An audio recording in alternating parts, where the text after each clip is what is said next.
ห้องของเบายืนก็ไปกราบ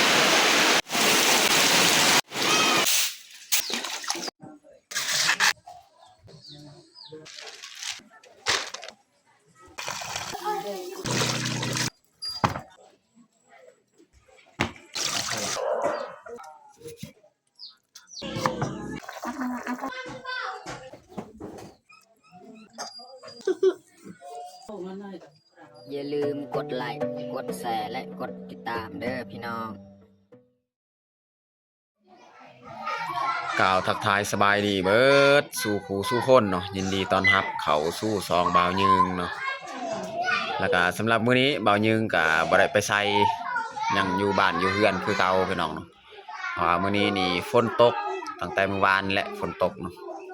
ฝนตกเบิดมื้อเลยเนาะแบบบ่หยุดบ่เซาฝนตกแต่ว่ามันตกก็บ่หลายแบบฝนลิ้นฝนฟอยนั่นแหละแล้วก็สำหรับมื้อนี้บ่าวยืงก็สิมารีวิวบรรยากาศในหมู่บ้านนะพี่น้องเนาะเพราะว่าสิเข้าสวนเข้าไร่ก็บ่ได้ฝนตกนี่มันก็อยู่บ้านแหละก็เลยบ่าวยืงก็บ่มีคลิปสิเฮ็ดเนาะบ่มีคลิปสิมาถ่ายอยู่ป่าอยู่สวนเนาะก็เลยบ่าวยืงสิมาเปลี่ยนบรรยากาศเนาะหาถ่ายบรรยากาศในหมู่บ้านเนาะ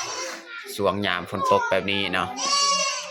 โอเคมีแต่ทุกคนติดตามเบิ่งติดตามชมกับพวกเฮาได้ยาวๆเลยอันนี้ก็คือภายในบ้านของบ่าวยืงเนาะหรือว่าในห้อง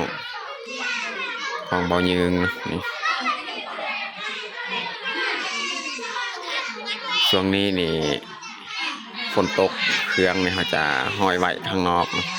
อันนี้แหละห้องของบ่าวยืงเนาะอันนี้ห้องของน้องทรายส่วนห้องข้างนี้เป็นห้องของอัญญับเนาะมันมี3ห้องในเรือนของเฮานี่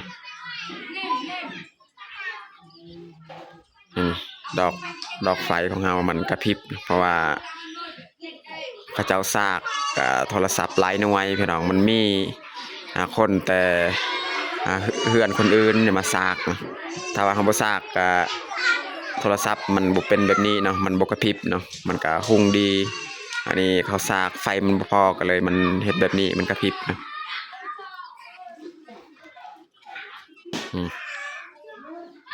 ข้างในเฮือนของเบายืงเนาะวันนี้เขาสีลงไปรีวิวถ่ายอยู่นอกบ้านเนาะนอกเฮือนเราก็ได้นี่แค่แน่ฝนหยุดน้อยนึงพี่น้องเนาะ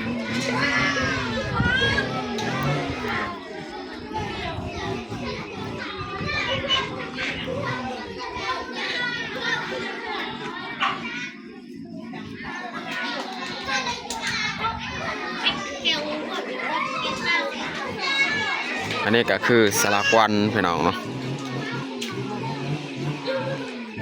เดี๋ยวนี้ฝนตกเสาหน่อยนึงแล้ว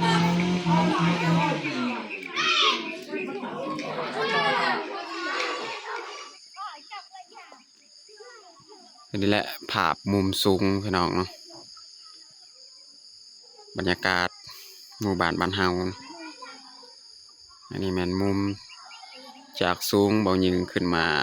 ถ่าย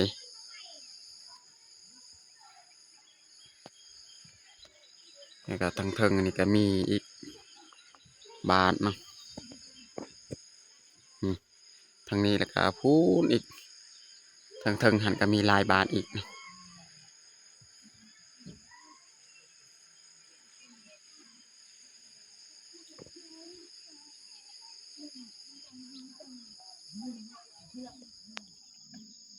อันนี้แหละสภาพทางเข้าบ้านเบายืงเนาะถ้าว่าแห้งฝนตกลายมือนี่หนักกว่านี้อีกอันนี้หากตกมือวานนี่แหละนี่แต่ว่านี่ตอนแรงมือนี่หยุดหน่อยนึงนี่พี่น้องเบิ่งทางเข้าบ้านมันอยู่ลุ่มแหละบ้านเบายืงหันอยู่ลุ่มฮะอันนี้เบายืงขึ้นแต่เทิงขึ้นมาทายแต่นี่ไปพูดเลยนะเขาเรียนต่างบาทนะ พูนหอดไปนั่นอยู่หันก็มีกลุ่มหลายหลังคาเฮือนนะอยู่หันเนาะ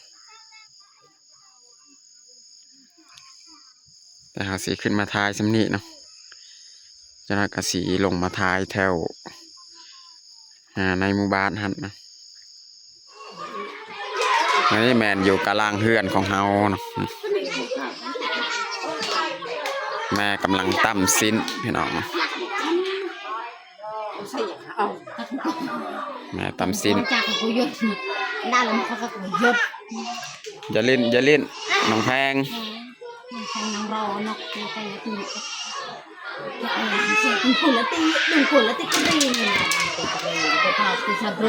ถ้าว่าช่วงเวลาวางนี่คนในหมู่บ้านบ้านเฮาเนี่ยก็จะมีการซานหรือว่าการตำหูกตำซิ้นเนาะถ้าว่าเป็นผู้ชายนี่ซานกระเจาะซานกระพาแต่ว่าเดี๋ยวนี้นี่ปัจจุบันนี่บ่ค่อยมีแล้วประเภทแบบนี้เนาะมีแต่ว่ามีน้อยนั่นก็กลืนแม็กดูติแม็กเรีงันเลยอมเลยจีนึงเอลมาเรติเรนเจอันนี้มีหูถักแบบใดจากใดถักเอาเลยหู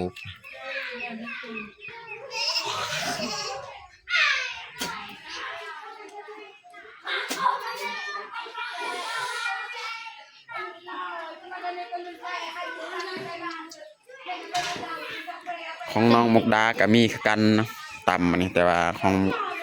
น้องมุกดานี่เดี๋ยวนี้นี่บ่ต่ำแล้วเพราะว่าตกต่ำสุดก่อนนี่มันสุดแล้วตัวนี้นี่ของแม่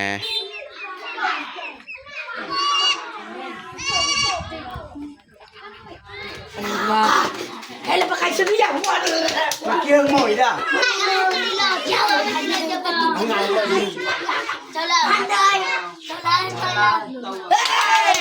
โยกยิงเลยเขาไปยันต่อยเราเขาไปยันต่อยเขาไปจิ้มมาเขาเราต่อยก็เป็นด้วยเขาไปไกลno เขายืนเล่มจ้ะไปหนึ่งรักษาใส่หนึ่งอันนี้เด็กน้อยจะลิ้นเขายังลิ้นหมักเสื้อลายมูบ่ผู้หนึ่งแลนผู้หนึ่งถะจับแต่ว่ายืงกันยังบ่ทันฮู้ว่าเขาเจ้าลิ้นแบบใด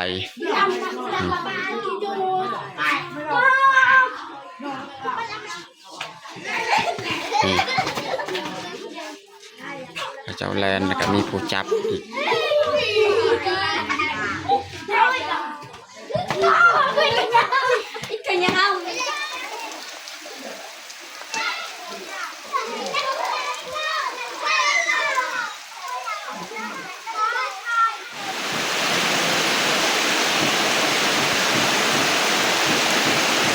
ฝนตกบัดมือเลยเนาะ2 มือเรียนติดแล้วพี่น้องเนาะ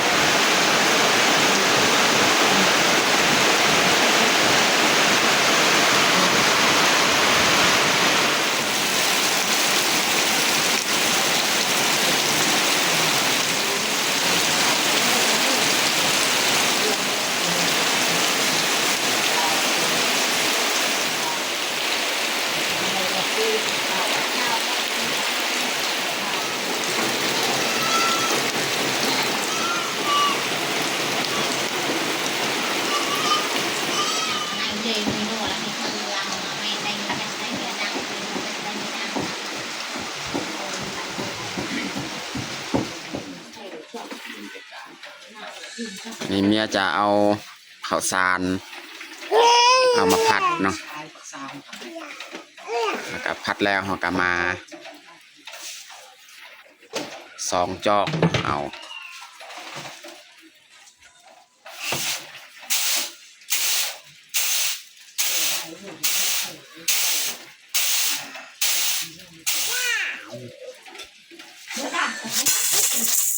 แช่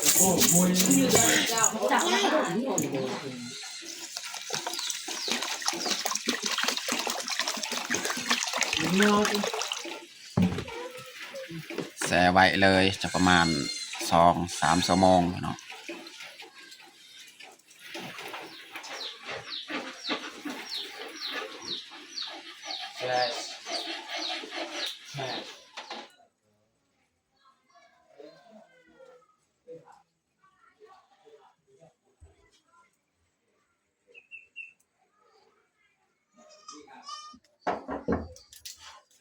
ตอนนี้ก็หลังจากเขามาเข้าเรียบร้อยมันนะครับสิมาปอกสลีของเฮาเนาะก็คือเขาเอาสลีนี่แม่นเขาสิมาเฮ็ดข้าวกินพี่น้องเนาะเพราะว่า4-5 มื้อที่แล้วนี้นี่เมียเฮ็ดอันนี้แหละเอาสลีนี่นับแต่เขาเอาสลีจากไฮเลยแม่นเขาเคยเอามาเฮ็ดข้าวกินพี่น้องเนาะโอ้พูดแล้วก็ส้มกับข้าวที่เขามากินและเอาส้มแล้วก็มานึ่งกินแทนข้าวเนาะแห่งสมัยรุ่นพ่อรุ่นแม่นี่แห่งปลูกลายสลีอันนี้ก็กินแทนข้าวได้พี่น้องวันนี้เขาสิเริ่มขูดเลยนะเนี่ยปอกแล้วมาขูดมาปาดนี่แหละมาปาดแบบนี้แหละพี่น้องเบิ่งวิธีนะ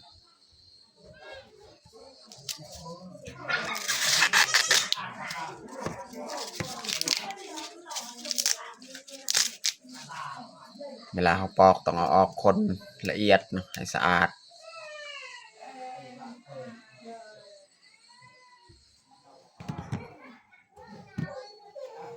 สำนี้ก็พอแล้วเอา6 ฟักพี่น้องเนาะ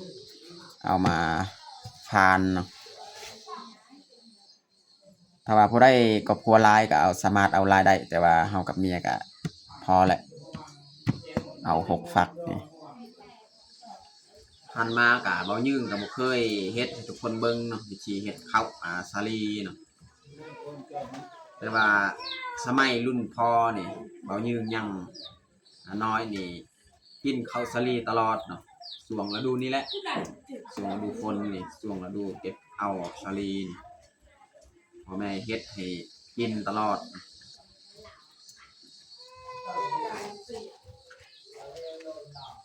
เราต้องค่อยๆฟานพี่น้องเนาะให้มันบางๆเลยมันจะเวลาเฮานึ่งเฮาหุ้งมันจะบ่แข็งพี่น้อง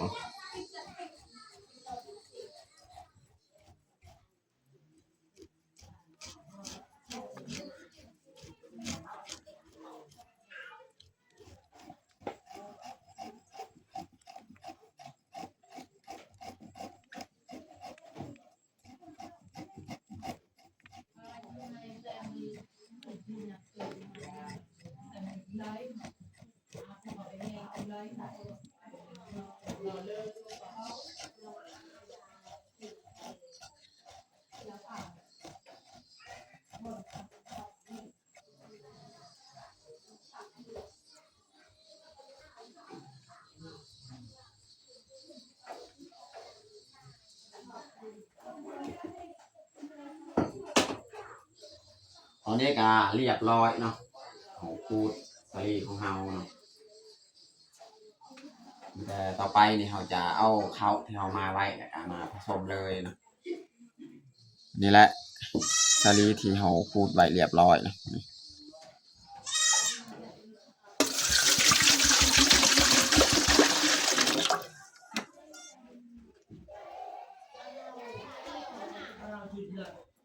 ข้างหม้ออันนี้ไว้ก่อนเนาะหม้อใส่น้ำวันนี้หลังจากเขาเอาข้าวสารของเราเรียบร้อยข้าวที่เขามาไว้เขาจะเอาผสมข้าวสารที่เขามานี่เขาก็เทน้ำออกเรียบร้อยเอามาผสมใส่อันนี้มาแม่นข้าวให้พี่น้องเนาะข้าวที่เขาซื้อจากตลาดนะพี่น้องขาวถ้าว่าเป็นข้าวให้นี่สีแดงปนหน่อยนึงพี่น้องเนาะวันนี้เขาจะมาผสมมาคลุกเคล้าให้มันเข้ากันกับสาลีของเฮาเลยเนาะ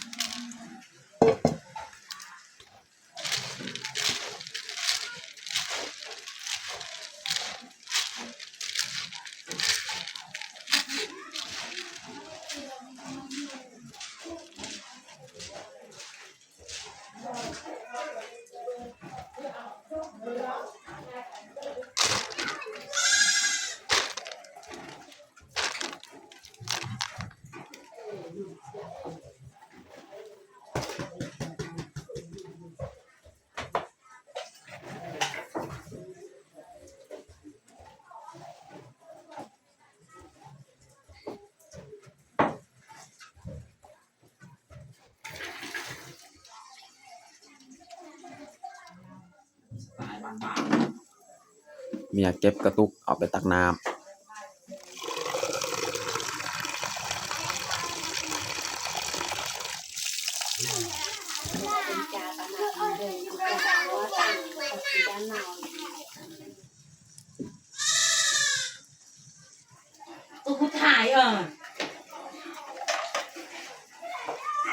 อันนี้เขาจะปีนเข่าของเฮา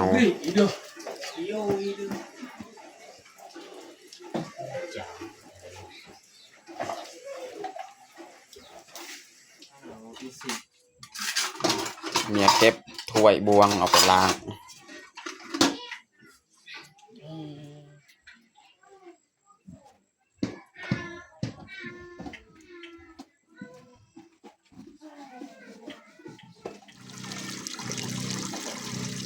Brang ni lah tenang lah cewek.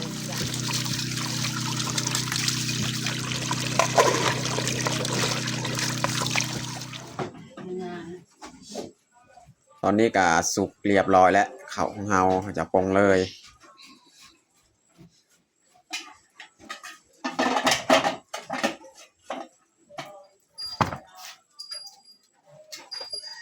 เป็นก้อนเลยพี่น้อง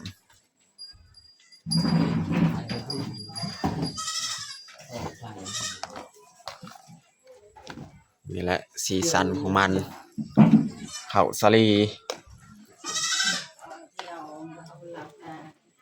นุ่มๆเลยพี่น้องเนาะอ่อน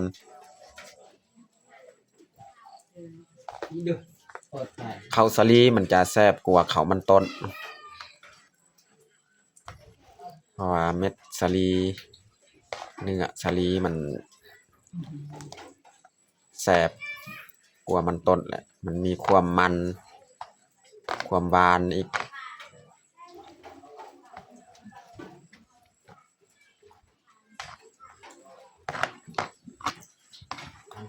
พูดแล้วตามเป็นจังซี่แหละจะเอาเข้ามาผสม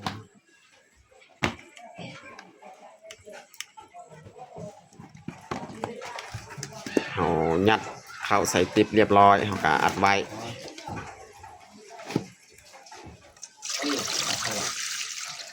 นี่แหละพี่น้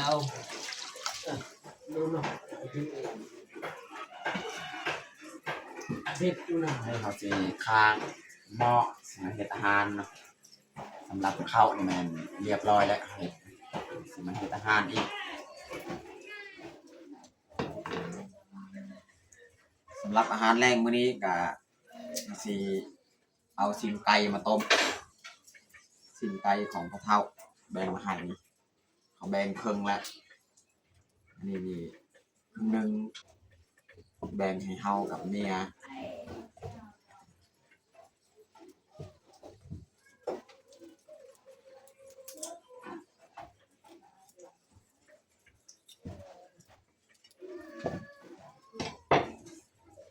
ได้ยินกุดต้นนี่ก็มันใกล้สุดเสียงกุดต้นว้าว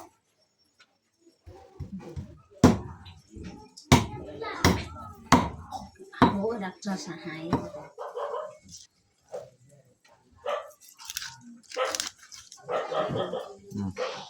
บอนเนื้อนี่แน่นๆนี่เอาไว้ให้แทนน้องพลอย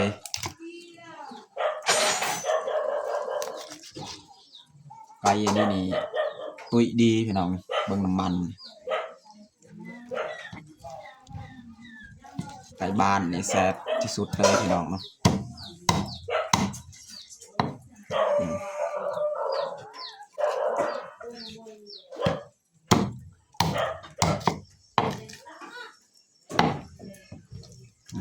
ตอนนี้แหละเอาไว้สิปิ้งเอาให้น้ำแพงน้ำพลอย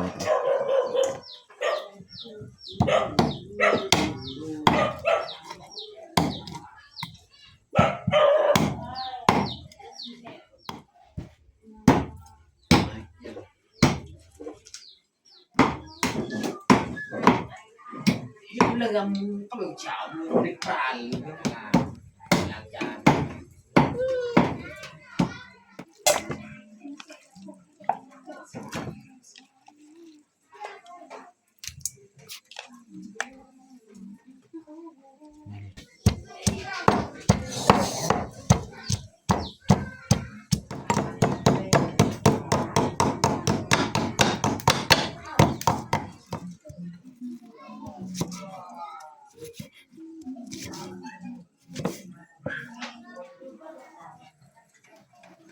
ตอนนี้เราก็เตรียมทุกอย่างเรียบร้อยแล้ววันนี้เราสิเริ่มมาปรุงเลยนะพี่น้องเนาะ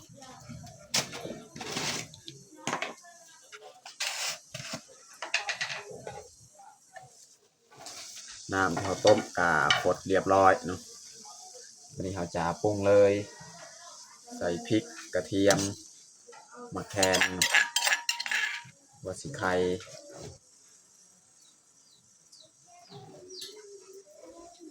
หอมแดงใบมะกรูดเกลือผงนัวน้ำปลา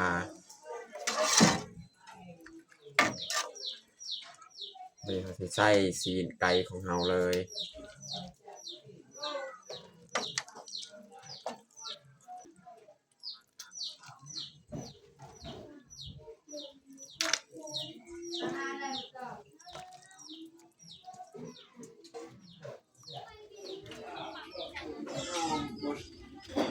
อันนี้เขาสีใส่ขนอกรบางทีลืมใส่ตัวนี้ก็ได้คือกันใส่ขนอกร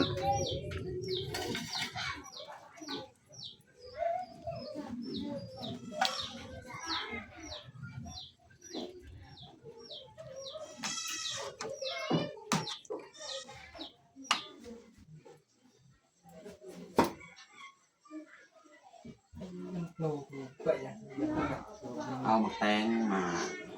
แกงใส่มาโขลกใส่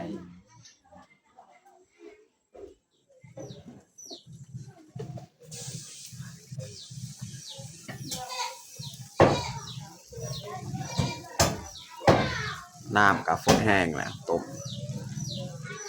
ต้องได้ต้มค่อนข้างดนพี่น้องเนาะเพราะว่าไก่บ้านเนี่ยมันบ่คือไก่พันธุ์พี่น้องไก่บ้านมันสีเหนียวสีมันหยาบๆเนี่ย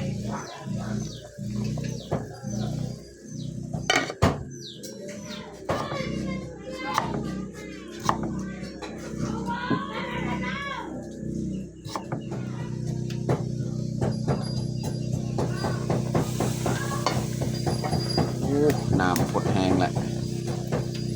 ตอนนี้ก็น่าจะเปื่อยดีแล้วดนเติบแล้วต้มเนาะไม่ได้เอาสีใส่หมักแตงของเราเลยเนาะ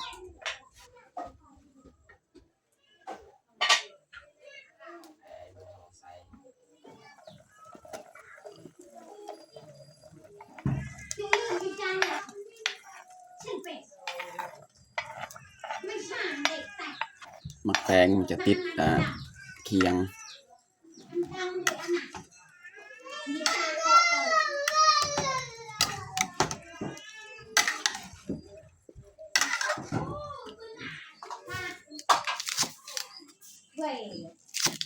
ซอยหอมบัว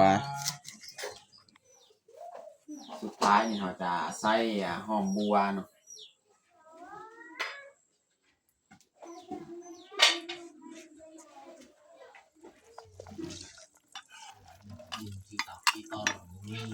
เรียบร้อยพี่น้องเนาะ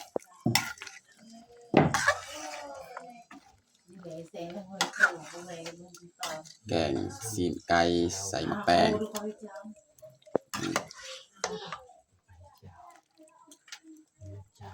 อันนี้ของน้องพลอยน้องแพงเมื่อกี้คิดว่าสีปิ้งแต่ว่ามันมีเวลาปิ้งก็เลยต้มกะเราไม่ได้ใส่ลายมะพริกนี่3-4 หน่วยใส่มะพริก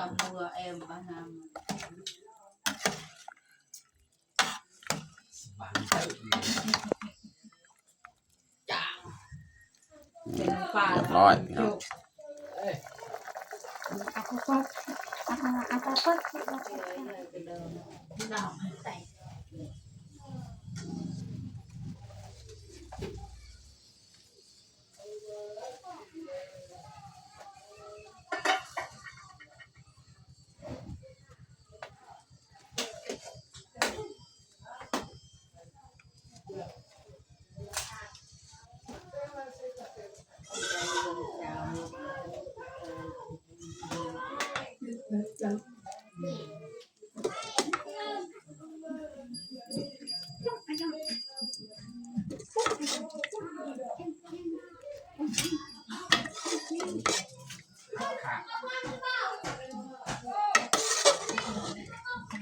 เต็มถ้วยใหญ่เลย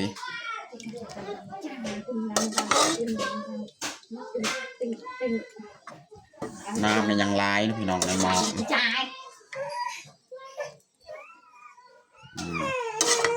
เติมน้ำบัดนี้เรียบร้อยในหม้อยังลายน้ำเนาะสดน้ำจดจาด โอ้ย แกงสีนไก่บ้านพี่น้องใส่หมักแตงตอนนี้ก็เรียบร้อยเฮาแต่งข้าวของเฮาเนาะแกงสีนไก่บ้านใส่หมักแตงฮอนจวดจาดเลยพี่น้องสดน้ำกระลายแล้วก็ติบข้าวสาลีสำหรับอาหารแรงของเฮาก็แบบนี้แหละตอนนี้ก็เรียบร้อยแต่งข้าวของเฮาไม่แต่เฮาจะลงมือกินข้าวแรงเลยเอามาเด้อมากินข้าวแรงน้ำกันเอาน้องพลอยลูกปลามากินข้าวเอามาเด้อมากินข้าวเที่ยงน้ำกัน ข้าวแรงเต็มอ่าน เอามาเด้อมากินข้าวแรงน้ำกัน บ่แม่นข้าวเที่ยงข้าวแรงมา เอามาเดิมมากินข้าวแรงน้ำกัน กินบันนี่จะเบาอ่านจ้าตั้งเต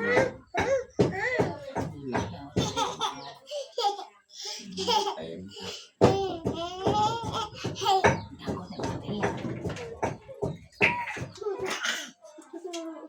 ช่วงนี้นี่กินข้าวสาลีต้องการเอาสาลีจากไฮมันเราจะมาปนกับเขาเห็ดเขากิน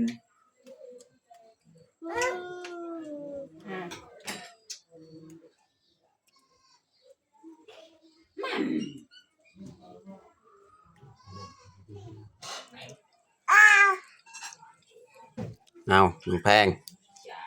กิน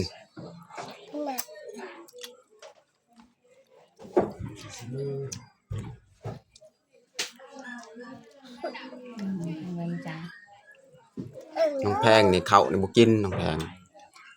น่าใหญ่ เอาน้องพลอย มากูจังกันน่าใหญ่ เอาน้องแพง ยังแพงก็เลยตาไปนะกูกับอะไรมา จังเล่า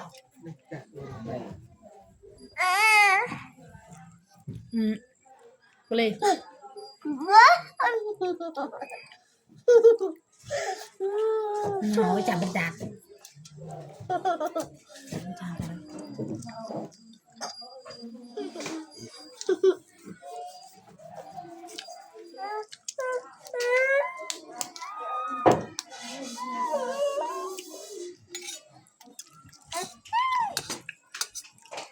กึกกุดจังเลย